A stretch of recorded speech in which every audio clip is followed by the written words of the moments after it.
Pues muy buenas, mi nombre es Víctor. Vamos a hablar un poco de lo que sería la introducción a la fisiología. Vamos a hablar de la organización funcional del cuerpo humano y el control del medio interno. Y pues nada, soy estudiante de tercer semestre actualmente, cursando la carrera de medicina, así que vamos a darle. Lo que primero que vamos a ver es la definición de fisiología. La fisiología es esa ciencia que trata de explicar los mecanismos físicos y químicos responsables del origen, del desarrollo y progresión de la vida. Este va a ser para cada tipo de vida, desde el virus más simple hasta el árbol más grande o también los animales o el complicado ser humano. Entonces vamos a tener que la fisiología va a separarse en fisiología vírica, en fisiología bacteriana, en fisiología celular, en vegetal y pues evidentemente vamos a dividirla en fisiología humana, que es lo que nos importa. Entonces, la fisiología humana va a intentar explicar las características y también los mecanismos específicos del cuerpo humano que hacen que sea un ser vivo. Entonces, ¿por qué? Porque el hecho de mantenerse vivo es un resultado de muchos sistemas complejos. O sea, es el resultado de toda una combinación de complejos que hacen que nos mantengamos vivos. Por ejemplo, el hambre. O sea, el hambre nos hace buscar alimentos. Comemos para mantenernos en equilibrio. Y el miedo, por ejemplo, ante una situación de peligro, nos hace huir para buscar refugio, así como la sensación de frío para abrigarnos y todo esto, pues son sensaciones. Como lo ven, es más complejo de lo que se ve. Entonces, bueno, eso es lo que es la fisiología. Ahora, las células van a ser las unidades vivas del cuerpo. O sea, esas van a ser nuestras unidades básicas. Y aquí les pongo un dato. En el cuerpo va a haber 100 billones de células. Usualmente se pregunta, usualmente no. Puede ser que sí, puede ser que no. Nada más se los dejo como un dato. Ahora, cada órgano que hay en el cuerpo humano va a ser muchas células, es una cantidad enorme de células diferentes que se van a tener mantenidas y unidas entre sí por uniones intercelulares, que también eso se va a ver muchísimo más adelante, ¿no? Entonces, cada célula va a estar adaptada para realizar funciones en concretas. Uno de los ejemplos, o sea, por ejemplo, el eritrocito va a estar ahora sí que encargado de transportar el oxígeno hacia todas las células del cuerpo humano. Así como el eritrocito, todas las células van a estar encargadas de algo. Bueno, entonces, aunque sean muchas células, o sea, aunque existan muchos diversos tipos de células, todas ellas van a tener características básicas similares. O sea, como cuál. O sea, por ejemplo, el oxígeno este oxígeno va a reaccionar con los hidrocarburos, con las grasas, con las proteínas. ¿Para qué? Para poder liberar energía necesaria para que puedan mantenerse las funciones de la célula.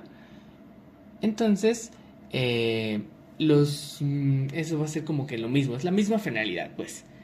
Entonces, también vamos a tener mecanismos químicos generales que van a permitir cambiar los nutrientes de energía, los nutrientes que absorbemos en energía. Entonces, como ven, es básicamente lo mismo, o sea, en diferentes, pero bastante similares. Ahora, prácticamente todas las células van a tener la capacidad de reproducirse, eh, y pues nada más. Ahora, ¿cómo va a estar dividido lo que sería nuestro medio? O sea, ya vimos que hay muchos tipos de células, ya vimos que en cada órgano hay muchos tipos de células que van a tener diferentes funciones. Ahora, ¿cómo va a ser esto? Ahora, vamos a entender algo, que el 60% del cuerpo humano del adulto va a ser líquido, ¿sí? Esta solución va a ser acuosa entre iones y otras sustancias. Entonces, hay que entender algo. La célula en sí, la célula por sí sola, es una estructura que tiene agua, o sea, que es líquido. Entonces, como las células van a tener líquido, se les va a llamar, o sea, entrar aquí, líquido intracelular. ¿Por qué? Pues porque está dentro de la célula. Entonces, ese va a ser nuestro líquido intracelular. Pero no solo eso, sino que vamos a tener un líquido extracelular. Como ya lo dije anteriormente, las células van a estar relacionadas entre sí y unidas por diferentes uniones intercelulares. Pero no es tan fácil, no es simplemente que estén todas apiladas, sino que va a haber pequeños espacios medios entre cada célula donde va a fluir este líquido extracelular. ¿Sí? Entonces, bueno, aproximadamente una tercera parte se va a encontrar en estos espacios exteriores. Este líquido extracelular siempre va a estar en movimiento constante por todo el cuerpo, ¿sí? Y se va a transportar por la sangre. ¿Para qué? Para que después se mezcle, ¿sí? Y puedan llegar todos los nutrientes hacia lo que serían las células por las paredes capilares. Entonces, en este líquido extracelular van a estar iones y nutrientes de la célula para mantenerse vivas y poderse intercambiar los iones o todas estas sustancias necesarias del líquido extracelular hacia dentro de la célula, ¿sale? Ahora,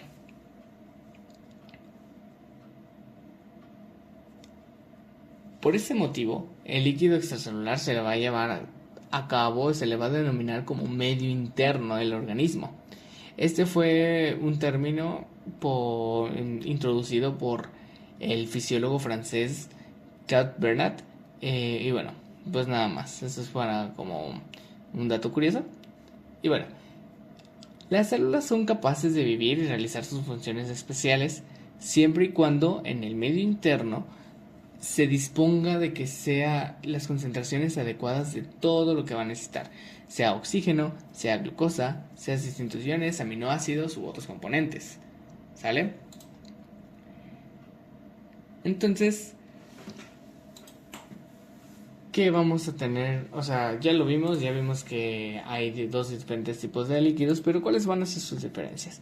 Bueno, en primera, van a ser que el líquido extracelular vamos a tener cantidades grandes de iones, ¿sí? En el líquido extracelular vamos a tener sodio, vamos a tener cloruro, vamos a tener bicarbonato y otros nutrientes, como el oxígeno, la glucosa, los ácidos grasos y aminoácidos. Y vamos a tener también dióxido de carbono. ¿Por qué esto? Porque son estas funciones, las vamos a ver mucho más adelante, ¿verdad? Pero estas van a mantener un equilibrio entre lo que sería el espacio extracelular, los vasos sanguíneos y los tejidos. Entonces, por ejemplo, el principal ion extracelular, aquí lo tenemos en la tablita, el principal ion extracelular es el sodio, mientras que el principal ion intracelular va a ser el potasio. Estas cantidades, o sea, y se puede ver por estas cantidades. Si se fijan aquí, el sodio en el líquido extracelular, o sea, aquí afuera de las células, ¿sí?, va a ser mayor en el líquido extracelular que si lo contamos el sodio en las células en sí. Por otro lado, el potasio va a estar más dentro de las células que afuera de las células. Entonces, bueno, eso es como un dato porque usualmente es lo que se pregunta en los exámenes. Entonces, esto, ¿por qué? Porque van a tener, como le dije, es para que funcione bien la célula. Esto va a estar regulado por el transporte de iones a través de la membrana, a través de muchas cosas. O sea, de verdad que muchas cosas para el funcionamiento de los latidos del corazón, para lo que sería el sistema excretor del sistema urinario, para la respiración, para todo va a ser ese intercambio de iones. Y van a ser regulados por este transporte. Por lo cual entramos al siguiente concepto, la homeostasis. O sea, estos tienen que mantenerse en un cierto equilibrio para llegar a esta homeostasis. Este se va a definir como el mantenimiento de unas condiciones casi constantes del medio interno, ¿sale? Entonces vamos a ver que en la homeostasis estos componentes van a estar regulados dentro de un intervalo de valores. O sea que básicamente nuestros valores de sodio, nuestros valores de iones, nuestros valores de lo que sea, no van a ser fijos, sino que van a tener un pequeño espacio de, como por así decirlo, de tolerancia. Ahora, para algunos casos, como por ejemplo el hidrógeno y lo que sería el sodio en la sangre, van a estar, este intervalo va a ser extremadamente reducido, o sea, mínimos cambios que pasen va a ser bastante perjudicial. En cambio, para otros, pues va a ser un poco más, como un poco más de, sí, déjalo a un lado, no pasa nada, que aumente un poco más, siempre y cuando estén dentro del intervalo. Pero hay ciertos iones o hay ciertos componentes que si cambian un poco van a cambiar totalmente. Ahora, todo el cuerpo va a estar involucrado para mantener esta homeostasis. Ahora, como todo el cuerpo va a estar regulado, tanto en excreción, tanto en nutrirse, en todo eso, eso se le considera que está sano. Ahora, cuando hay una ruptura en esa homeostasis, se le va a denominar como la enfermedad. La enfermedad se va a considerar como un estado de ruptura de esta homeostasis. Entonces, los tejidos cuando entran en una enfermedad, ya sea una infección, ya sea pues lo que fuese, un daño, algún trauma, lo que sea, una enfermedad, los componentes o los tejidos humanos van a mantener las funciones vitales a través de compensaciones. O sea, básicamente, por ejemplo, se los voy a poner así, cuando por ejemplo nos da una infección, el cuerpo humano, para justamente defenderse de ese ataque bacteriano, lo que va a hacer es aumentar la temperatura para compensar esa invasión de las bacterias. Ahora, esto puede llegar a ser pues fatal, evidentemente. Un ejemplo de esto es, por ejemplo, en la presión. Por ejemplo, si tenemos un daño renal, vamos a ver que hay un daño renal, no va a transportarse bien el sodio y no va a secretarse bien el agua. Entonces lo que va a hacer el cuerpo es que va a aumentar la presión arterial para compensar esta descompensación. Ahora, esto a la larga lo que va a ocasionar, o sea, aun si no se corrige el error, si no se corrige que el riñón esté dañado, va a aumentar esta presión arterial a tal punto de que va a dañar a más células del riñón. Y si se dañan más células del riñón, entonces va a seguir aumentando la presión arterial, lo cual se hace como un círculo vicioso y puede llegar a ser un daño.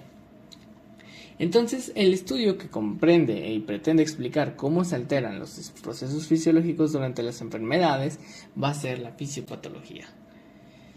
Ahora, de una manera general, vamos a ver qué es lo que se da o quiénes son o cómo es que funciona todo esto.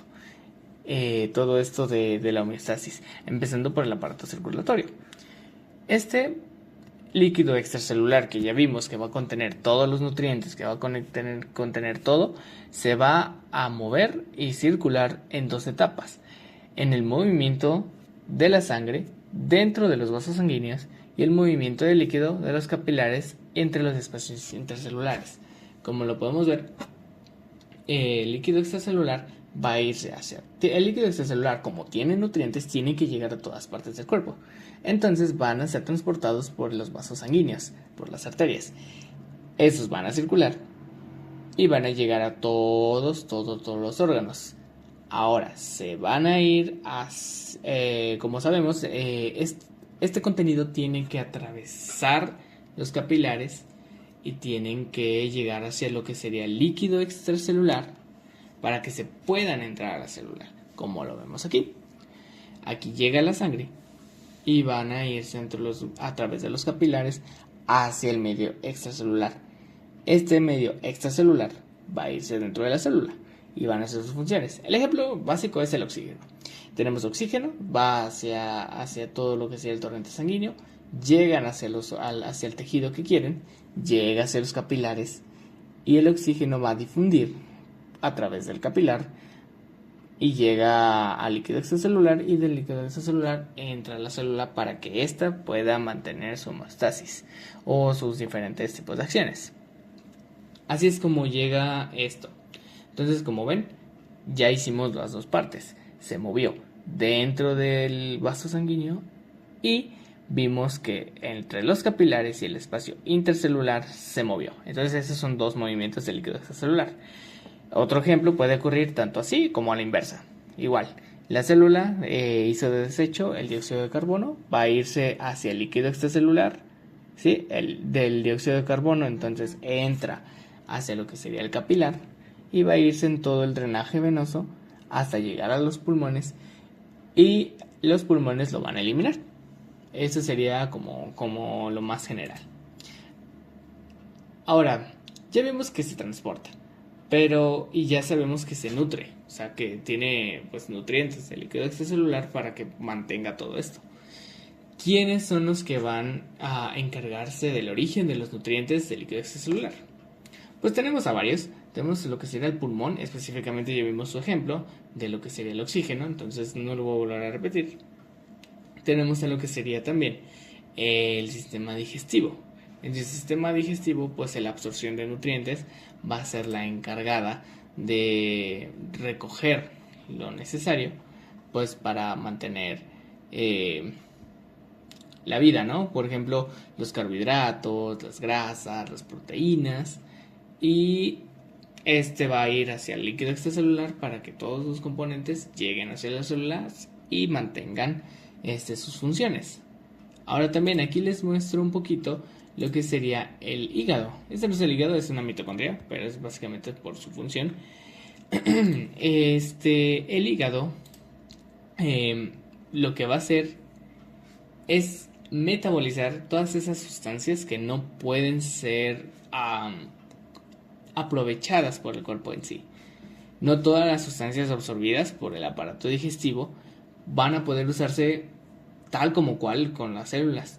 Entonces el hígado va a estar encargado de cambiar la composición química de muchas de ellas para convertirlas en formas más utilizables, ¿sí? Por ejemplo, el más sencillo de todos es la glucosa. La glucosa pues entra como sacarosa por el azúcar de mesa. Esta va a llegar hacia lo que sería la glucosa, se va a convertir en glucosa, va a llegar hacia el hígado y aquí se va a metabolizar en glucólisis, por medio de la glucólisis se va a metabolizar para poder generar ATP, generar energía y ya está, y se aprovecha de una manera buena la glucosa. De eso se va a encargar el hígado. Y también se menciona al sistema locomotor, porque es el encargado ahora sí de que atrapar la comida en sí. La eliminación de los productos va a estar encargada por básicamente dos, o sea, los pulmones, el ejemplo ya lo dije, la eliminación del dióxido de carbono. El sistema digestivo va a ser por la eliminación de desechos que no se van a aprovechar por medio de las heces.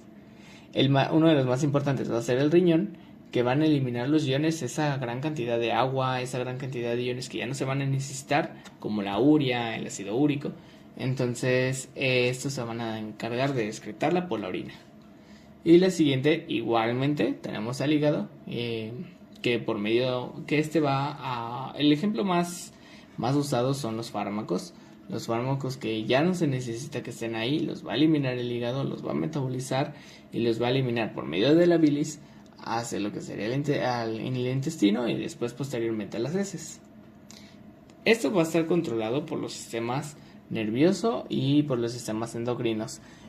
Todo esto tiene que estar controlado por algo. Entonces el sistema nervioso y el sistema endocrino van a estar encargados de eso.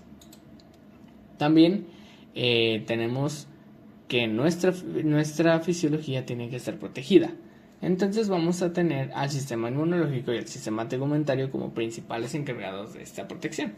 En el sistema inmunológico, bueno, pues lo que va a hacer es ahora sí que combatir todas aquellas sustancias, bacterias o bueno, sí, cuerpos extraños que no tengan que estar en nuestro cuerpo en ese momento y nos puedan enfermar.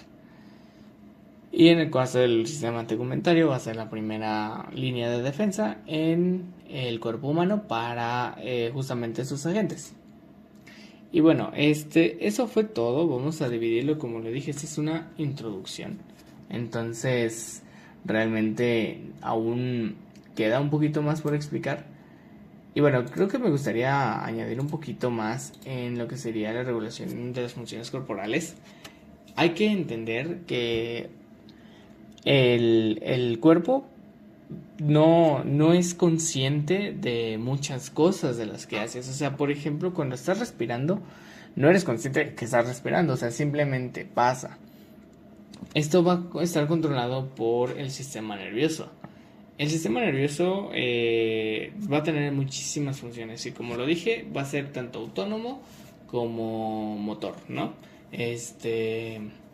Entonces, uno de los ejemplos es que uno no está consciente de los movimientos digestivos que se están haciendo a lo largo de toda la noche o a lo largo del día en general.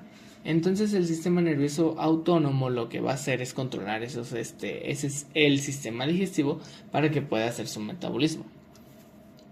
Otro de los ejemplos más de protección o para regular y para proteger al cuerpo humano es, por ejemplo, en las diferentes vías. El sistema nervioso va a tener vías. En el sistema aferente sensitivo, o sea, las sensaciones. Voy a poner el ejemplo de que se queme un dedo, que te quemes un dedo. Vas a tener raíces sensitivas a lo largo del dedo que van a irse a lo largo de todo tu cuerpo. Se va a ir del dedo hacia el brazo y del brazo hacia el cerebro, hacia su centro integrador. Ese centro integrador va a procesar esas señales y va a mandar una respuesta eferente hacia lo que sería tu dedo para que quites ese dedo de lo que te esté quemando y no te haga daño. Entonces eso es lo que se va a funcionar. Y lo que sería el sistema endocrino sería porque aceleran o son componentes químicos que ayudan en la respuesta del sistema nervioso. Un ejemplo son las glándulas tiroides, que funcionan para seguir y aumentar el metabolismo, la insulina para metabolizar la glucosa, o la paratiroides para la regulación del calcio. Y creo que eso sería ahora sí todo. Este sería más como un proyecto que tengo en mente para lo que sería el estudio de cualquier cosa. Ese es un proyecto personal para mí, en estudiar los temas que ya he visto. Y si acaso les ayuda un poco en lo que sería la explicación de muchas cosas, pues qué más que entregar también este tipo de videos, ¿no? Entonces, pues muchas gracias y pues nos vemos.